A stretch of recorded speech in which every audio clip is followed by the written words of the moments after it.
Just a slight aside, I mean, chasing promotion as a player and as a manager, which you are now, obviously, what's the more enjoyable? What's the most exciting? Oh, I would say when you're a player, because you control your own destiny. I would certainly much prefer if I could go on the pitch and chip my lot in with the lads at this moment. So yeah, I don't think anything, as you'll probably attest to, Jeff, replaces playing the game.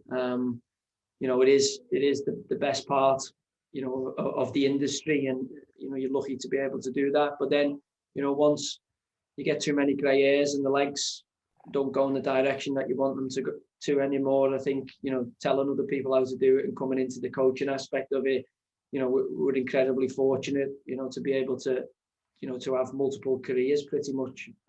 So yeah, look, I love the coaching. I love working with the players on a daily basis, but nothing ever replaces playing. Sure. 7 to go. What more do you want from your team, Joe? What more can they give you in this crucial last 7 games of the season? I still feel we're yet to show, our best, and I know we've, been really good, certainly since the turn of the year. More consistent in performance, more consistent in results profile. But I still feel there's been a couple of gears that we haven't managed to get into, and I always felt they would come towards the business end of the season, and usually pressure and expectation bring out the best in players. And as I say, I do feel the best is still yet to come from our group, and hopefully it comes in the right games and in the right moments, and it sees us finish the season in a successful manner. Yeah, I get what you're saying about going up the gears, but just be specific for me. What do you want to see then from your team to go through the gears? What's yet to appear? For me, I obviously track the team all season based on lots of metrics, some subjective, some objective, and I always try to it's as I say, you've heard me talk a lot about control of games. So that for me is limiting the opposition's chances versus the chance metrics we can create. And certainly, with all the data that's available now, it's a lot easier to objectively, track your marker points. And we've outperformed a lot of those, mainly due to the quality of player we recruited, the match winning ability of 4 or 5 that we have, within the framework of the squad. So for me, it's just about domination, and that just comes into my personality. I want to win everything. I want to win the warm-up. I want to win every single aspect of the game. I want to absolutely dominate the game, starving the opposition of any form of chance creation and any form of successful ventures into your territory and into your final third. So, I know from previous teams that I've built, how you can get those models kind of working for you. Obviously, the XG and kind of data model, tracking and fitting the subjective model, which is your football intuition, your eye, what you see on the training ground on a daily basis, and your personal relationship and personal interaction with the players. And I do feel like, we're probably ahead of where I was at Fleetwood in my first job. We took us probably 18 to 24 months to build the promotion chasing side, after, stabilizing the first year. It's happened quicker here because, we've managed to, I think, learn those lessons and recruit slightly, more experienced than what we'd done previously in as I say, in double the amount of time at Fleetwood. So between now and the end of the season, and I was only talking about to the guys about it this morning, mindful of it was in my program notes for the weekend, but if the season stops tomorrow, we looked at where we were at this junction last year, so we're looking at 31st of March approaching 1st of April last year. When you think about, there was no fans in stadiums, the club was in a league position that none of us wanted, and we were kind of in a death spiral. It was the end of the cycle of that group, and CEO, director and football, etc. included in that. And then when I look at where we are today, and, that's a testament, I think, to everybody at the football club, the fact that we're going into, the last 7 games of the season with everything to gain, everything to play for, and could be a really successful end period in those 7 games. Those 7 games might be extended to 10 games, who knows, but certainly, we've got so much more positivity in and around the club, in and around the building, and the Gasheads are looking forward to the next period, because it carries with it enormous optimism and a chance for the club to be successful. And I think as a player and as a supporter and as a member of staff, you want to be coming into April and May with everything to gain. Yeah, no, absolutely. That theme of domination and being dominant, I get, but say last week in isolation, you had 66% possession but didn't score. What do you need to do to get that level of possession into goals? Well, again, if you have 66% possession, most of the metrics that we had Saturday, if you have those, corners, territory, etc., more often than not, you won't lose the game. You'll certainly be very rare if you control the ball for a prolonged period of the game that you'll lose it. There will be the odd occasion, because it is football, the most random sport on the planet. At 0-0, teams can always nick a goal, bad mistake, or a little bit of rub of the green going against you. Teams can get in the ascendancy, and then, for us, it's just about creating more weighted chances, more goal scoring moments, more goal scoring opportunity. But again, you have to be mindful of where we've come from and the level that the lads have set for each other. They've set an enormous task for themselves, because we've virtually been winning every week pretty much out of this new year.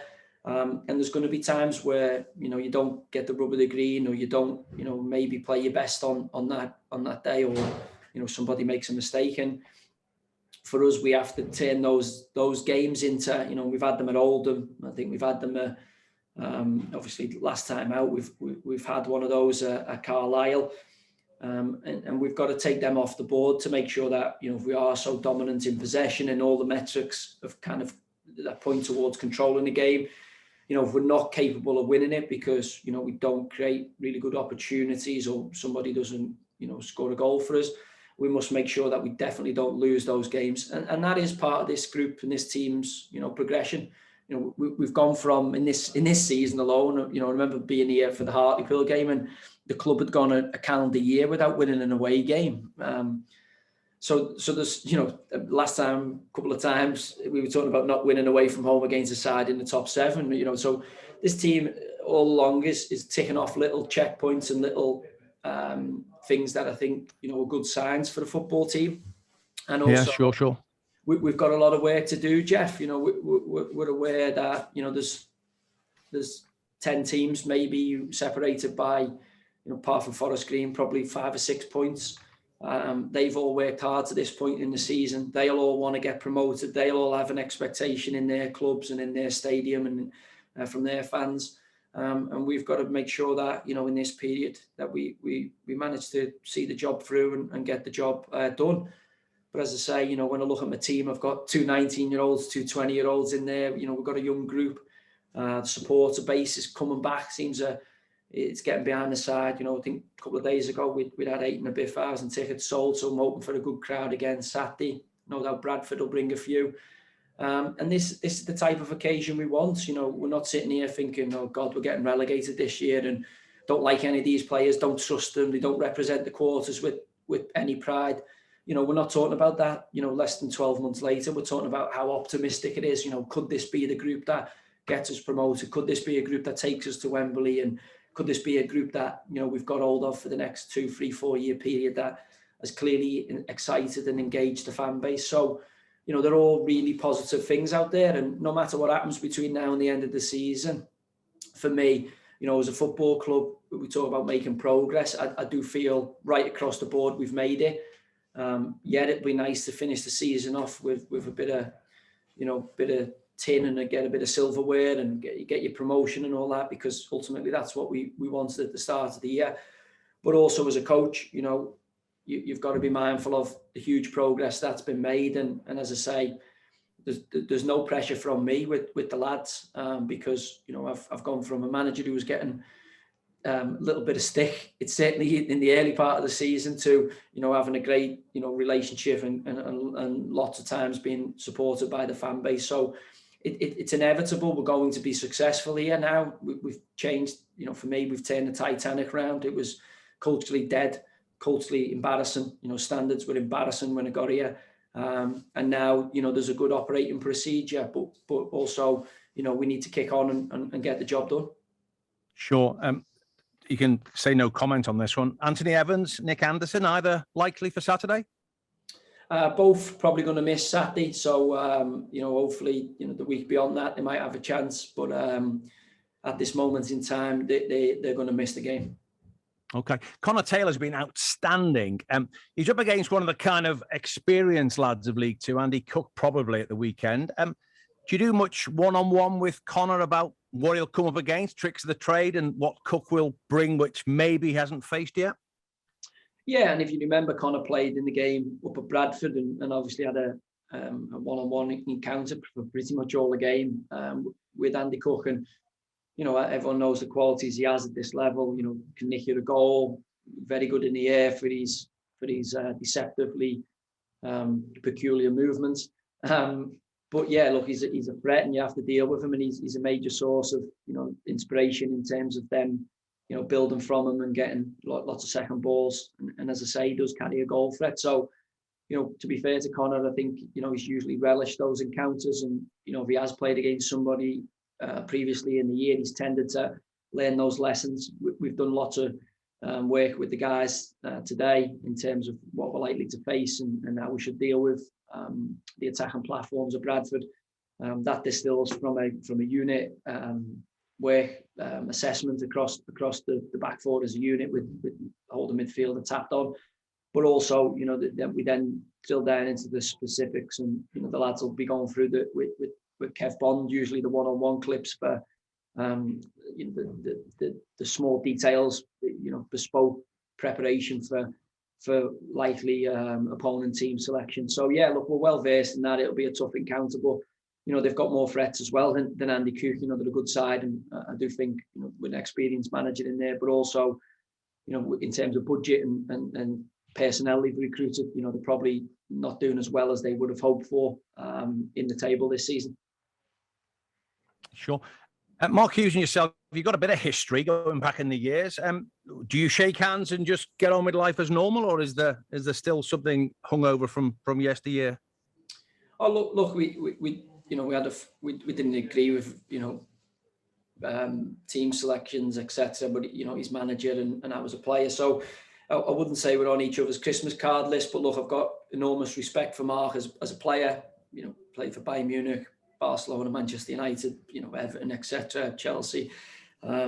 Enormous respect for him as a football man. And if I'm honest with you, to see a manager who's managed for Wales and managed, in the Premier League for multiple years, have the humility, to drop down into the fourth tier, maybe to get his name, back in coaching or to get himself back on the horse. For me, he gets nothing but respect as a football man for that. Are we going to be civil towards each other? Yeah, I would imagine so. Absolutely. I'll definitely offer my hand. Whether he shakes it or not, I couldn't tell you on that.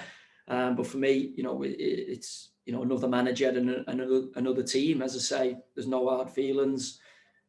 We didn't see eye to eye all the time when we were together, but there's probably another 100 people I could say that about who were played with or against. And look, we know they'll be well prepared and well drilled because he's been an international and a Premier League manager. So the preparation will be way above the level that he's currently managing at, and no doubt to get him there, they must have given him some assurances about the summer and beyond, and obviously all the players playing under him will probably want to be at a club of Bradford size in the division. So look, for us, it's going to be, I think, our toughest game of the season. I think it's going to be the most difficult game we've had, and we're preparing in that mindset. Yeah, well, let's hope you got much bigger games to come. Last one from me, Joe. I mean, it's going to be a great atmosphere. Saturday Sports, I'll be there. Looking forward to seeing your team play. I mean, how do you as the gaffer get the balance right with your players to be revved right up to dominate, which is what you want, but keep the head clear that they don't do anything untoward or anything silly because of the occasion and the atmosphere? How do you balance that with your lads? Again, they're a young group, but they've learned the lessons over the course of it. And I think back to young Hughes getting 2 yellow cards in one game, and we've had the experience side of that in Northampton game at home. Wheelo getting them. So, we've on the whole, I think, been really good in recent weeks at keeping everything we do on a better discipline. On a better discipline. But again, look, we're talking about wanting to dominate. That for me is a coaching philosophy. It's something you want to aspire to and work to. And I think the benchmark has been set. When you look at Jurgen Klopp, Pep Guardiola, etc. Teams that control lots of phases of the game. So I think that won't just be privy to me as a young coach. I think that'll be a lot of young coaches out there, and the challenge is, League One, League Two, Championship. The teams are so closely matched that it is really difficult to do that. I think when you're Klopp and Guardiola and you get between £500 million and £2 billion to spend, it makes controlling games of football a hell of a lot easier. For us lads, scrapping away on the free transfer and scrapping away in the kind of lower leagues, it's a lot more difficult to ask lads who are maybe not being bought for 150 million and paid 160 million pound a week to control every single phase of football.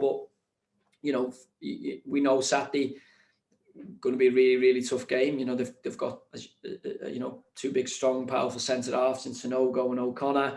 They've got Cook up the middle of the team, who's an outlet for them, and then in the midst of that, you've got the other Cook with an E, who's a good footballer, who was at Peterborough. You've got Gaz Evans, Wiley Old Fox, Gilead in there. They've got the boy Watt, who sits and old. So a lot of lads who know what they're doing at this level. And as Carlisle pointed to last week, if we don't get those early goals, or we don't get in the ascendancy, every team in this division carries a threat.